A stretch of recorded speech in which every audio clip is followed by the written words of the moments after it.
Je m'appelle Hassan Fayad. J'ai parti la compagnie Kung Fu numérique, il y a 5 ans. Puis là, on est ici pour parler du projet 100 mots pour la folie qu'on a fait, qu'on a réalisé pour l'ONF.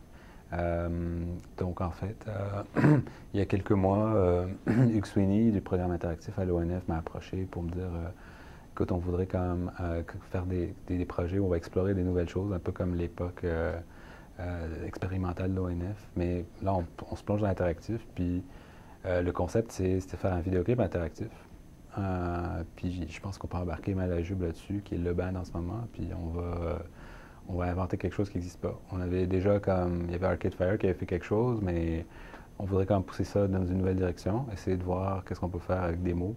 Il y avait comme dans les objectifs de l'ONF aussi d'utiliser les archives, fait qu'on a dit ok, on a quelque chose, on a tous les ingrédients. On va faire commencer à plonger dans ces archives-là. Fait qu'on a mis du monde à comme sélectionner, c'était dans les premières étapes du projet, à fouiller dans ces centaines et des milliers de clips, là, de sortir des choses sous certaines thématiques. C'est qu'on a identifié. On a tout de suite identifié, OK, ça va être autour du thème de la folie, donc on va chercher des thématiques qui se rapportent à des sentiments, des émotions. On va chercher des thématiques sur la violence, la santé mentale.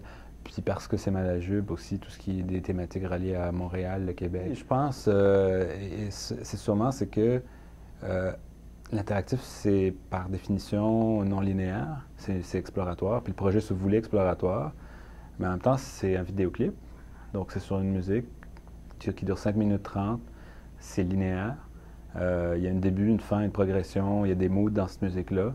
Donc comment faire en sorte que l'expérience n'est pas la même à chaque fois, elle est élastique, mais qu'au bout du compte, tu vis quelque chose sur 5 minutes 30 qui est cohérent. Donc, il y a vraiment, il y avait beaucoup d'essais d'erreurs, là, de checker. Est-ce qu'on pose juste une question au début puis on laisse aller? Est-ce qu'on interrompt l'expérience? Qu'est-ce qui se passe si on interrompt l'expérience puis que ça prend 3 minutes à la personne de répondre, elle aura manqué comme la moitié de l'expérience? Il y avait comme toutes ces notions-là à trouver l'équilibre, la bonne balance de tout ça pour que ça marche. Au niveau sémantique, aussi, l'affaire qui est comme intéressante, c'est que on travaillait avec une très belle banque, une grosse banque de clips, mais c'est un nombre fini de clips qu'on tag autant qu'on peut là, avec tous les mots qui peuvent nous passer à l'esprit. Mais l'entrée, là, les possibilités sont infinies. Donc, comment ramener finalement un nombre infini de possibilités, c'est comme on disait tantôt, qu'est-ce qui se passe si je tape tel mot qui n'est pas dans le lexique, qu'est-ce qu'on fait? À ramener ça toujours à un nombre fini de résultats, puis que ce soit qu'il y ait quand même un sens, que l'image qui apparaît soit liée quelque part avec le mot qu'on a tapé. Et c'est là qu'on est parti vraiment dans toute une... en fait, au lieu de finalement juste taguer les affaires, parce que ça, c'est quelque chose qu'on sait très bien construire, un moteur de recherche sur des tags, c'est comme tous les sites de vidéos qui fonctionnent, mais c'est plus de construire un moteur qui crée des relations entre les mots et de faire un moteur qui fait qui va apprendre aussi des nouveaux mots avec l'usage, qui va faire que si je tape souvent colère et misère, ben soudainement, les deux mots deviennent liés. Puis plus il y a des gens qui font cette association-là, plus le lien devient fort. Et à un moment donné, si colère n'existait pas, je donne un exemple dans le lexique, mais que je l'ai tapé avec misère, il devient associé à misère. La deuxième fois que je tape colère, il va s'associer.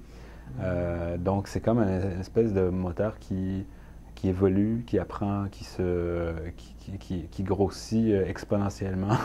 Je pense qu'on a à peu près, là, avant le lancement, puis on s'attend qu'on va être inondé de nouveaux mots, mais on a à peu près 12 000 mots 12 000 termes dans le lexique en ce moment. Et ça grossit, là. À chaque fois que quelqu'un tape quelque chose, ça grossit, ça grossit. Comment on multiplie? En fait, on a vraiment construit quelque chose qui fait de l'expansion sémantique. C'est qu'à partir d'un mot, on va chercher quand même 20 mots reliés, même si on ne les a pas dans les tags. On va les chercher sur plein de choses en ligne. On va chercher, entre autres, sur Wikipédia, sur des dictionnaires open source, sur plein d'affaires. On va aller scanner, finalement, le web à des intervalles réguliers pour multiplier les sens et les sous-sens de mots.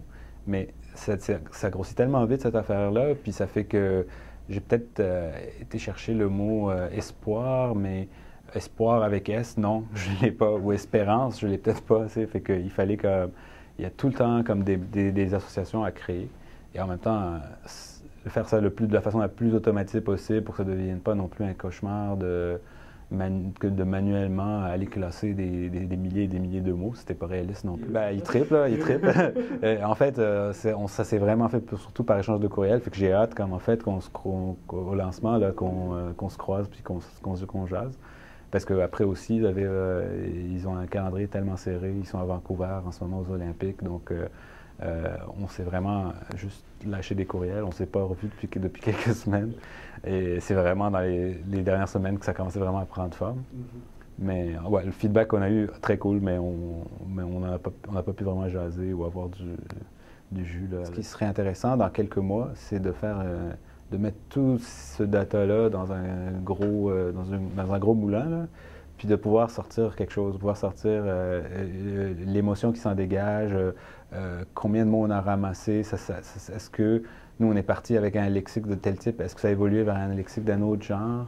Est-ce que tout le monde a, mettons, la question sur la mort, est-ce que, mettons, les gens finalement retombent toujours sur les mêmes affaires ou il y a vraiment une grosse disparité? C'est difficile, hein? Quand nous, on teste, on prend des plis, puis on commence à avoir des patterns, puis on répond toujours un peu dans le même genre de choses. Puis après, tout d'un coup, à chaque fois qu'on rentre un nouveau testeur, il nous sort des affaires qu'on n'avait pas imaginées. Donc, je me demande, à grande échelle, est-ce qu'il va y avoir des conclusions qui vont ressortir de ça? Est-ce qu'on va pouvoir dire, d'après 100 000 internautes, la folie est voici les 10 mots qui reviennent le plus?